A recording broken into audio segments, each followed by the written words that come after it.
क्या आप भी लव हैंडल से परेशान हैं और बहुत सारी तरकीब करके बैठ चुके हैं, हार चुके हैं, फिर भी लव हैंडल्स आपके काम नहीं हो रहे? उसका रीजन यह है कि आप बहुत सारी मिस्टेक्स एक साथ कर रहे हैं। और आज हम इस वीडियो में यही बात करने वाले हैं कि लव हैंडल्स को टैकल करने के लिए, उनको रिमूव करने के लिए आप कौन कौन सी मिस्टेक्स कर रहे हैं और क्या आपको नहीं करना चाहिए और क्या करना चाहिए, इसके बारे में आज हम बात करेंगे। So guys, without wasting any time, let's start the video. Welcome back, this is Jeet Salal, health and fitness coach, the founder of Himalayan stallion. Let's start the video. So guys, सबसे पहले तो ये समझिए कि लव हैंडल होता क्या है। Love handles आपके जो वेस्ट लाइन होती है ना, बॉडी की कमर, उसके ऊपर लगी हुई चर्बी, खास तौर पे जो पिछला हिस्सा होता है, ये वाला, यहां पे जो फैट लगा होता है, बॉडी फैट, उसे हम कहते हैं लव हैंडल्स। क्योंकि वो क्या है कि एक तरीके से फैट निकल के बाहर हैंग कर रहा होता है और वो बहुत ही गंदा लगता है, बहुत ही वियर्ड लगता है। आपका पूरा बॉडी का स्ट्रक्चर, खासकर मेल फीमेल चाहे कोई भी हो, आप दोनों ही के केस में वो लव हैंडल्स बहुत बेकार लगते हैं। और खासकर जब आप कुछ टाइट पहने, शॉर्ट्स पैंट्स पहने, तो वो ऐसे हैंग करते हैं। सो लव हैंडल्स की प्रॉब्लम बहुत सारे लोगों को है। नाउ, सबसे पहली मिस्टेक क्या करते हो आप, उसके बारे में बात करते हैं। सबसे पहली मिस्टेक है आपकी रॉन्ग एक्सरसाइजेस। अब इसको समझने के लिए मैं आपको लेके जाता हूं जिम के अंदर और वहां पे बताता हूं कि आपको कौन सी एक्सरसाइजेस बिल्कुल भी नहीं करनी चाहिए जो आप रेगुलर बेसिस में करते होगे। Alright, check it out. Alright guys, so सबसे पहली मिस्टेक जो आप करते हो ना लव हैंडल्स के लिए, वो ये है कि साइड बेंड्स लगाना। साइड बेंड्स क्या होता है, पहले तो ये समझो। जो आप ये डंबल पकड़ के हाथ में है, इस तरीके से जिम के अंदर ये करते हो ना, ये दिस मूवमेंट, ये आपको नहीं करनी होती है, साइड बेंड्स, ठीक है। अब कहने के लिए आपको ये बोला जाता है कि भाई साइड बेंड जब आप करोगे तो आपके लव हैंडल्स कम हो जाएंगे, ये चर्बी जो है यहाँ पे लगी हुई है निकल जाएगी, या फिर आपके कोई ऑब्लिक्स बन जाएंगे।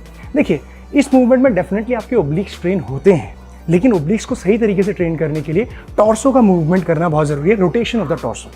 अब ये जब आप करोगे ना, तो उससे क्या होता है, एक मसल होता है यहाँ पे, क्वाड्रेटस लैम्ब्रम कहते हैं इसको, ठीक है। ये बैक का मसल है, ये यहाँ पे। अब ये जो मसल है, अगर ये डेवलप हो गया तो समझिए कि ये जो वेस्ट की लाइन है, ये ऑब्वियसली थिक होगी, बिकॉज मसल डेवलप हो जाएगी यहाँ पे, ठीक है। जब मसल डेवलप होगी तो उसके ऊपर थोड़ी सी भी लेयर अगर फैट की लग गई तो ऑटोमेटिकली वेस्ट लाइन थिक दिखेगी। देखिए, ये जो है ना, ये ओब्लिक वाला पार्ट है, यहाँ पे आता है क्वाड्रेटस लैम्ब्रम। अब ये ओब्लिक भी ज़्यादा डेवलप अगर कर लोगे तो ये भी थिकनेस बढ़ जाती है। तो इसीलिए ध्यान देना है कि सारे मसल वेस्ट लाइन को थिक करने वाले होते हैं अगर आप ग्रो करोगे तो। जब भी आप साइड बेंड्स कर रहे हैं, देखिए साइड बेंड्स करते हुए क्या हो रहा है, जब आप इस तरीके की तरफ बेंड कर रहे हो तो ये क्वाड्रेटस लैम्ब्रम यहाँ पे स्ट्रेच हो रहा है। जब इस तरफ बेंड कर रहे हो तो ये स्ट्रेच हो रहा है। यानी कि जब आप ऊपर पुल करोगे वेटेड, ठीक है, इस तरीके से, तो क्वाड्रेटस लैम्ब्रम भी काम करेगा। और मसल जब भी काम करता है, जब भी कॉन्ट्रैक्ट करता है, उसका फंक्शन करता है, तो वो ब्रेक होता है, फटीग होता है। And when you go home, when you eat food, nutrition, ये सारी चीज़ें रेस्ट दोगे तो वो ग्रो करेगा, उसकी नेचर है उसका। तो जब ग्रो करेगा तो ये वेस्ट लाइन थिक हो जाएगी। सो ये नहीं करना है। इंस्टेड आपको क्या करना है, प्रॉपर न्यूट्रिशन पे ध्यान देना है, डाइट करना है और ऐसे मूवमेंट्स को अवॉइड करना है जो रोटेशन दे रहे हैं आपके। जैसे कि अगर आप हैवी रोज कर रहे हो, हैवी रोइंग में भी आपका ये मूवमेंट होता है, टॉर्सो का मूवमेंट, जिसमें क्वाड्रेटस लैम्ब्रम इन्वॉल्व होता है।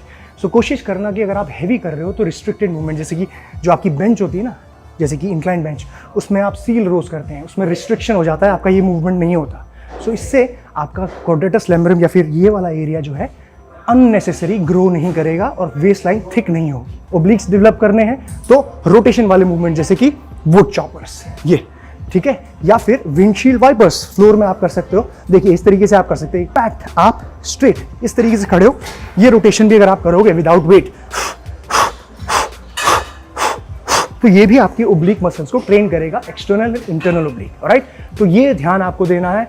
Never ever ever do this side bends, specially with weights. Alright, तो अब बात करते हैं हमारे नेक्स्ट पॉइंट की। But before we start the next point, एक बहुत ही इंपॉर्टेंट बात करते हैं पर्सनल हाइजीन को लेके। जब आप वर्कआउट करते हो तो वर्कआउट में स्वेटिंग होना बहुत ही आम है और उसकी वजह से ऑर्डर की प्रॉब्लम होना, बदबू आना, शरीर से स्मेल आना, ये बहुत कॉमन हो जाता है। और यहाँ पे आपको पर्सनल हाइजीन का ध्यान रखना, स्पेसिफिकली जब आप कॉमन एरियाज में, जिम जैसे, हेल्थ क्लब जैसे एरियाज में जाते हैं, तो अपना पर्सनल हाइजीन का ध्यान रखना बहुत जरूरी होता है। इसीलिए उस्तरा बेस कैंप कलोन आपको एक फ्रेश, कूल, माउंटेन जैसा रिफ्रेशिंग एक्सपीरियंस देता है। This is loaded with 3 times more fragrance than a deodorant. No gas, and also it lasts throughout the day. Just keep the bottle 5 to 7 centimeters away from your skin and आप इसे wrist और neck पे इस्तेमाल करें। And उस्तरा के products में कोई भी हार्मफुल केमिकल्स जैसे कि सल्फेट्स एंड पैराबेन्स नहीं है, तो इसे सबके लिए इस्तेमाल करने के लिए बिल्कुल सेफ है। और अगर आप इसे परचेज करना चाहते हैं तो डिस्क्रिप्शन बॉक्स में मैंने लिंक दिया हुआ है, go have a look. Now second point की बात करते हैं जो बहुत ही इंपॉर्टेंट है लव हैंडेड की मिस्टेक्स में, वो है आपका नो कैलोरी रिस्ट्रिक्शन।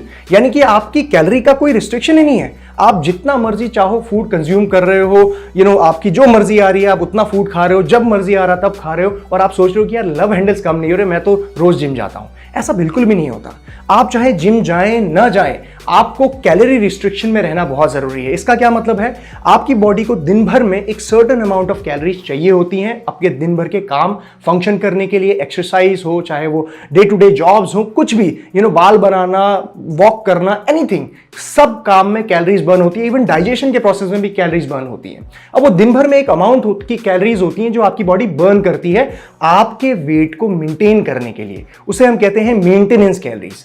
अगर आप उतनी ही कैलोरीज खाएंगे तो आपका जो करंट बॉडी वेट है वो मेंटेन करेगा। अगर आप उससे ज्यादा कैलोरीज खाएंगे, राइट, तो आपकी बॉडी का वेट बढ़ेगा, और वो भी किस फॉर्म में, बॉडी फैट के फॉर्म में। ठीक है, तो आपको अगर लव हैंडल्स को कम करना है तो कैलोरी रिस्ट्रिक्शंस तो देना ही पड़ेगा, और उसके लिए आपको मेंटेनेंस कैलोरीज से थोड़ा कम कैलोरीज कंज्यूम करनी पड़ेगी, स्लाइट डेफिसिट, इसे हम कहते हैं कैलोरी डेफिसिट करना। और ये करने के बाद ही आप अपने लव हैंडल्स को रिमूव कर पाओगे। अब कितना डेफिसिट करना चाहिए, मेंटेनेंस कैलोरीज कैसे निकालते हैं, ये सारी चीजों को एक्सप्लेन मैंने एक पर्टिकुलर वीडियो में किया हुआ है, जिसका लिंक मैं डिस्क्रिप्शन बॉक्स में डाल दूंगा। उससे आपको कैसे अपनी मेंटेनेंस कैलोरीज को कैलकुलेट करना है, कितने प्रोटीन, कितने कार्बोहाइड्रेट्स और कितने फैट्स को डेली खाना है, ताकि आपकी जो बॉडी का फैट है वो कम हो सके और आपको लव हैंडल की प्रॉब्लम जो है वो भी रिड्यूस हो सके। ये आप वीडियो में चेक कर सकते हैं। साथ ही साथ एक जनरल आइडिया अगर मैं आपको दूं तो आपका जो प्रोटीन, कार्बोहाइड्रेट्स, फैट्स का रेशियो है वो 50, 30 और 20 का रहना चाहिए। यानी कि 50% आपका कार्बोहाइड्रेट्स आपके फूड से आए, 30% लगभग आपका प्रोटीन से आए, और 20% लगभग आपका फैट से आए। तीसरी और सबसे बड़ी मिस्टेक आती है वो है स्पॉट फैट रिडक्शन को एक्सपेक्ट करना। भाई वो जमाने चले गए, मतलब वो 2000 के टाइम पे लोग सोचा करते थे कि यार जो मैं पर्टिकुलर एक्सरसाइज लगा रहा हूं वहीं का फैट कम होगा। ऐसा नहीं होता है। स्पॉट फैट रिडक्शन पॉसिबल नहीं है। आप एब्स क्रंचेस जितना मर्जी कर लो, साइड बेंड्स जितना मर्जी कर लो, आपके वहां का फैट नहीं जाने वाला। उसका रीजन ये होता है कि फैट जो होती है वो मेटाबॉलिकली एक्टिव नहीं होती। अर्थात इसका मतलब है कि आपका जो फैट है वो खुद को मेंटेन करने के लिए कैलोरीज बर्न नहीं करता, जबकि जो आपका मसल है जो फैट के अंदर लगा होता है वो मेटाबॉलिकली एक्टिव होता है। यानी कि अपने आप को मेंटेन करने के लिए, अपने आप को रिपेयर करने के लिए वो खुद की कैलोरीज को बर्न करता है, खुद के लिए वो कैलोरीज बर्न करता है, जो कैलोरीज आप खाने से खा रहे हो। ठीक है, इसका मतलब यह है कि जो मसल है आपका, जब भी आप उसको ट्रेन करते हो, कोई एक्सरसाइज करते हो, तो अंदर का मसल जो है वो फटीग होता है, टूटता है, ब्रेक होता है, और उसके बाद जो टूटने के बाद वो रिपेयर करती है बॉडी उसे, तो उसमें कैलोरीज की जरूरत पड़ती है। कैलोरीज से ही बॉडी एनर्जी बनाती है और उसको फिर रिपेयर करती है, मेंटेन करती है, तब जाके उसे मेटाबॉलिकली एक्टिव कहा जाता है मसल को। फैट के रूप में जो भी आपकी चर्बी लगी हुई है बॉडी में, वो आपकी मेटाबॉलिकली एक्टिव नहीं है। उसको कितना ही खींच लो, कितना ही दबा लो, वो खुद कैलोरीज बर्न नहीं करेगी, क्योंकि इटसेल्फ वो खुद ही एक कैलोरी का सोर्स है। ठीक है, तो स्पॉट फैट रिडक्शन को एक्सपेक्ट करना आप बंद कर दीजिए। अगर आप कोई एक्सरसाइज करते हो, कैलोरी रिस्ट्रिक्शन देते हो, तो उसके बॉडी पार्ट के अंदर का मसल जरूर डेवलप होगा, और हो सकता है कि वो एक्सरसाइज करते हुए आप कैलोरीज बर्न करें, लेकिन इसका मतलब ये बिल्कुल नहीं है कि आपका उसी पॉइंट वाला एरिया वहीं से फैट निकलेगी। बॉडी जो फैट रिमूव करती है वो एक लेयर में करती है, यानी कि ओवरऑल अगर बॉडी को कैलोरीज लेनी है आपके स्टोर्ड फैट से, तो आपके फेस से भी लेगी, चेस्ट से भी लेगी, पूरी बॉडी से एक लेयर से लेगी, एक जगह से नहीं निकालेगी। सो स्पॉट फैट रिडक्शन को आप भूल जाइए। चौथी बड़ी मिस्टेक करते हैं आप लोग, वो है एक्सेसिव कार्डियो। भाई कार्डियो करना अच्छा है, हम सभी को पता है। कार्डियोवैस्कुलर एक्टिविटी आपके हार्ट हेल्थ के लिए, आपके सर्कुलेटरी सिस्टम के लिए, ब्लड फ्लो के लिए, लंग्स के लिए, स्टेमिना के लिए बहुत अच्छा होता है, करना चाहिए सबको। लेकिन फैट लॉस करने के लिए, लव हैंडल रिमूव करने के लिए जब आप वो एक्सेसिव कार्डियो करने लगते हो ना, 1-1 घंटा, 2-2 घंटा भाग रहे हो, सुबह से लेकर शाम तक साइकिलिंग कर रहे हो, ये कर रहे हो, वो कर रहे हो, लेकिन खाने में कंट्रोल नहीं है, तो वो नहीं करना है आपको। जब आप ऐसा करते हैं तो सबसे पहले तो आपकी बॉडी में जो मसल स्टोर्ड है ना, वो भी टूटने लगता है, वो भी ब्रेक होने लगता है। एक्सेसिव कार्डियो से आपका मसल भी एक तरीके की स्टोर्ड एनर्जी है, मसल, राइट, एक तरीके की स्टोर्ड एनर्जी होती है और ये टूट जाती है जब आप बहुत ज्यादा कार्डियो करते हो और प्लस वेट ट्रेनिंग भी कर रहे हो साथ में। तो मसल को प्रिजर्व करना भी बहुत इंपॉर्टेंट है। एक्सेसिव कार्डियो करने के चक्कर में, लव हैंडल्स रिमूव करने के चक्कर में आप मसल लूज कर रहे हो, वो आपकी बॉडी कॉम्पोजिशन को और खराब करता है। मसल कम होगा मतलब आपकी बॉडी और कम कैलोरीज बर्न करना चालू कर देगी, कम कर देगी कैलोरीज बर्न करना। तो मसल को मेंटेन करना होता है, ना कि उसको बर्न कर देना। इसीलिए एक्सेसिव कार्डियो मत करो, थोड़ा सा कार्डियो करो अपनी हार्ट हेल्थ के लिए, सर्कुलेटरी सिस्टम के लिए, प्लस थोड़ा बहुत कैलोरी एक्सपेंडिचर बढ़ाने के लिए, लेकिन ज्यादा ध्यान दो वेट ट्रेनिंग में और उसके साथ साथ कैलोरी रिस्ट्रिक्शन में।